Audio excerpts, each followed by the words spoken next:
विनीत कुमार और आपको मैं भारतीय संविधान के प्रारंभिक इतिहास के बारे में बताएंगे कि भारतीय संविधान जो बना, उस संविधान कैसे बना, उस संविधान की सबसे पहले मांग कहाँ हुई, उस संविधान में कितने सदस्य थे, उस सदस्य कैसे भाग लिया और कितने कितने वोट मिले, उन सभी के बारे में हम आपको बताएंगे इस वीडियो में। और आते हैं, देखते हैं भैया कि भारतीय संविधान के बारे में क्या देखना है कि भारतीय संविधान की मांग।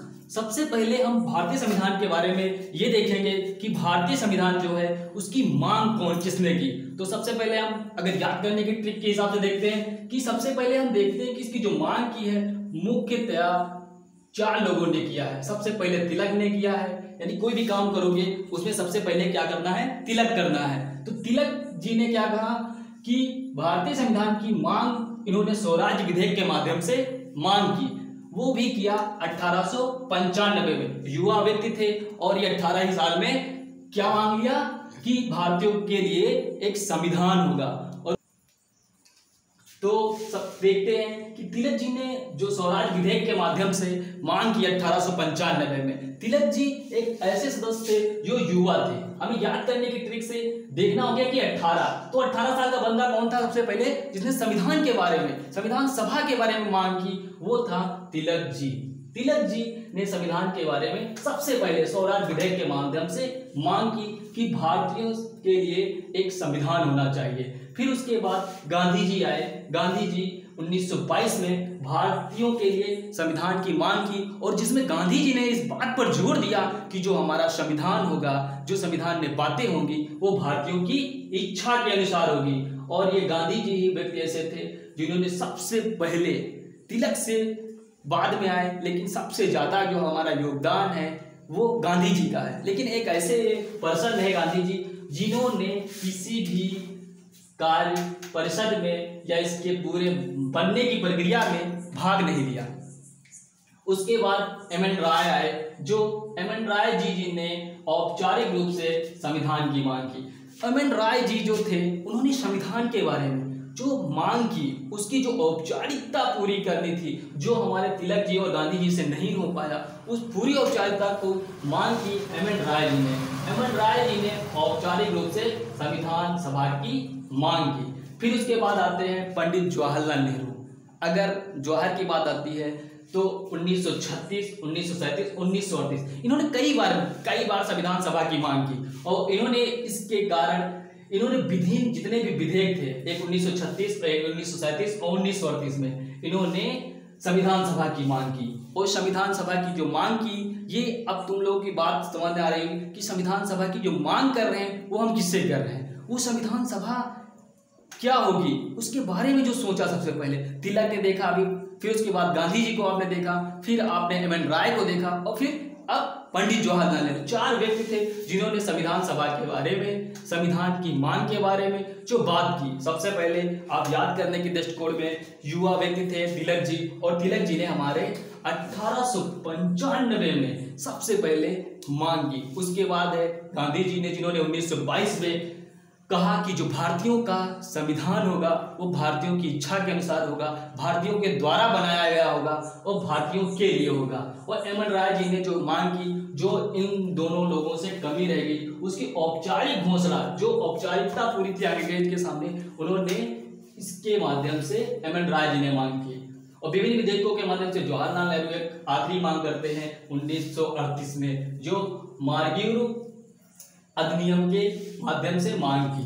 और इस संविधान सभा की जो प्रक्रिया थी कि संविधान कैसे बने, इस भारत की व्यवस्था कैसे चले और अंग्रेजों से गुलामी के बाद, तो सबसे पहले जो मांग को स्वीकार करने की बात आई वो 1940 में इंग्लैंड, जो हमारी ब्रिटिश सरकार थी या ब्रिटिश हुकूमत थी, ब्रिटिश हुकूमत में सबसे पहले जो जवाहरलाल थे, गांधी जी थे और एम.एन. राय थे और हमारे जो तिलक जी थी, उनकी सबसे पहले औपचारिक रूप से जो मांगे थी उनको सबसे पहले स्वीकार किया गया 1940 में, जो प्रथम बार था। और ये हो नहीं सका कि ये मांग पूरी हो गई, क्योंकि यहाँ पे जो कुछ बातें थी, जो मांगे हो रही थी यहाँ की, भारतीयों की इच्छा के अनुसार हो गए, भारतीयों के द्वारा हो गए, भारतीय सदस्य होंगे, उन सब चीजों की बात को स्वीकार नहीं किया, इसलिए ये मांग को एक तरह से इस मांग के आधार पे जो संविधान सभा की थी वो मांग तैयार नहीं की जा सकी। फिर आते हैं क्रिप्सन मिशन। क्रिप्सन मिशन भारत में 1942 में आया। क्वेश्चन बनता है हमारे सामने कि क्रिप्सन मिशन भारत में कब आया, तो 1942 में क्रिप्सन मिशन भारत में आया और इसमें संविधान सभा के गठन की बात कही गई कि इस भारतीयों के इच्छा के अनुसार भारतीयों के लिए एक संविधान सभा होगी और संविधान सभा के बारे में जो था क्रिप्सन मिशन की भी बात को अस्वीकार कर दिया गया। फिर उसके बाद कैबिनेट मिशन भारत 1946 में आता है। कैबिनेट मिशन में जो अध्यक्ष थे हमारे पैट्रिक लॉरेंस थे, जो अध्यक्ष के रूप में थे, और इनके 2 सहायक व्यक्ति थे। जो संविधान हमारे यहाँ बनना था वो इन जो क्रिप्सन मिशन भारत का आया, तो इसमें क्वेश्चन बन के आता है कि क्रिप्सन मिशन का आगमन कब हुआ, तो पहला जो आगमन हुआ वो 23 मार्च 1946। इस पे क्वेश्चन आता है कि भारत में जो कैबिनेट मिशन आया उसका आगमन कब हुआ, यानी कि मार्च में होली होता है तो होली के टाइम में ये लोग यहाँ पे आए, वो थी डेट 23 मार्च 1946। 23 मार्च 1946 को कौन कौन व्यक्ति आए, एक तो पैट्रिक लॉरेंस आए, एक तो एबी अलेक्जेंडर आए और स्टेफर्ड क्रिप्स आए।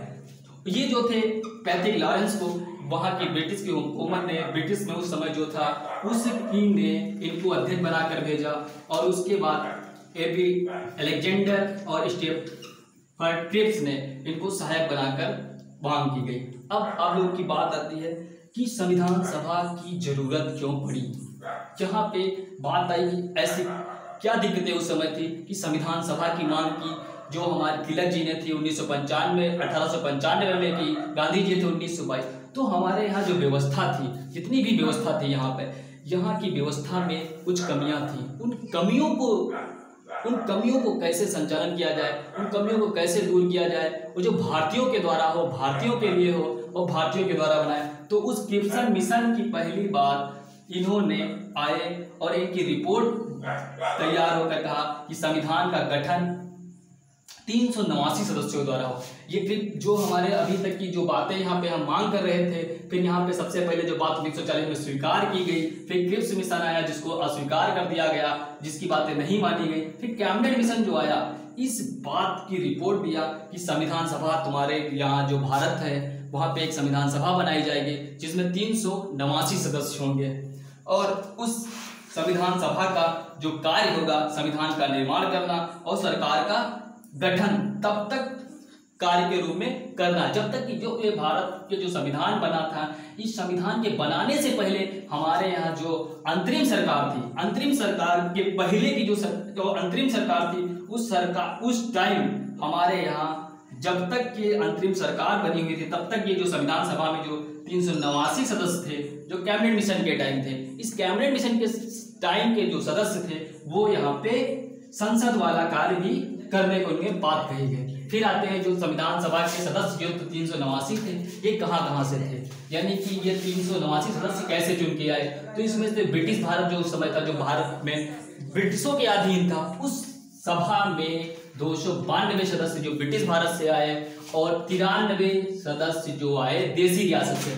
उस समय मतलब जो रियासतें थे जिसमें आप पढ़ते हो उनकी, हमारा जो देश था वो रियासतों में बटा था और कुछ ब्रिटिश भारत के अधीन हुआ करता था।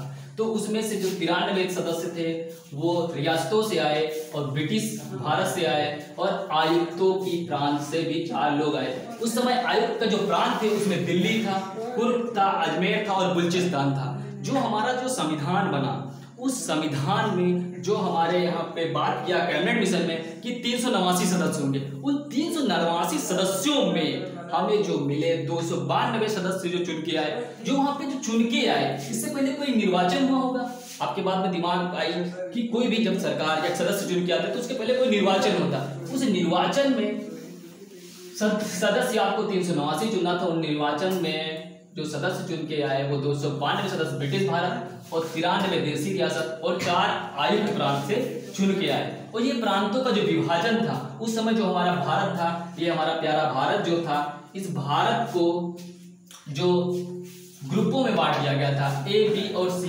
एक ग्रुप ऐसा ग्रुप था जिसमें हिंदू बहुल क्षेत्र थे। आज भी जैसे कि जब मोदी सरकार आती है तो हिंदू मुस्लिम की बात हो ही जाती है। और इसी तरह उस टाइम भी अंग्रेजों के द्वारा जो भारत बांटा गया था या अंग्रेजों के द्वारा जो हमारे सदस्य चुन के आए थे, ये 389 जो हमारे कैबिनेट मिशन में बताया गया था, उसमें से 292 सदस्य वो ब्रिटिश भारत से आए थे, और जो बी ग्रुप था वो देसी रियासतें थे। उस रियासत में आपको जूनागढ़ याद आ रहा होगा, और आपको कश्मीर याद आ रही होगी, और ये जो देसी रियासत थे इसमें 93 सदस्य हैं। आयुक्त की जो सी ग्रुप में आते थे वो बंगाल और असम के लोग आते थे। इस संविधान सभा, जो पूरी संविधान सभा 389 व्यक्ति आए थे, इनका जो निर्वाचन हुआ था यानी चुनाव, आज जो प्रधानी का इलेक्शन होता है डायरेक्ट व्यक्ति चुन के आता है जनता के द्वारा। जो हमारे यहाँ पे पीएम मोदी जी चुन के आए हैं, जो संसद जो चुने जाते हैं वो प्रत्यक्ष चुनाव होता है उनका